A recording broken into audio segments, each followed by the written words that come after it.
सांगलीचे नूतन जिल्हाधिकारी म्हणून डॉक्टर मैनाक घोष यांची नियुक्ती करण्यात आलेली आहे।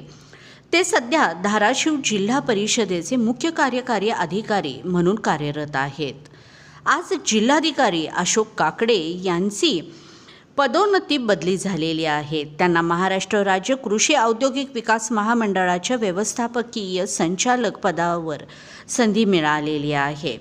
डॉक्टर मैनाक घोष हे 2019च्या बॅचचे भारतीय प्रशासकीय सेवा अधिकारी आहेत।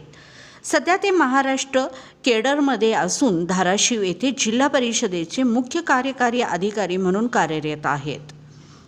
सप्टेंबर 2024मध्ये वडिलांच्या निधनानंतर अंत्यसंस्कार उरकून ते दुसऱ्या दिवशीच धाराशिवमध्ये पूरग्रस्तांच्या मदतीसाठी कर्तव्यावर हजर झालेले होते। त्यांच्या या संवेदनशीलतेचे आणि कामप्रती असलेल्या निष्ठेचे सर्वत्र कौतुक झाले होते। ते पश्चिम बंगाल राज्यातील आहेत।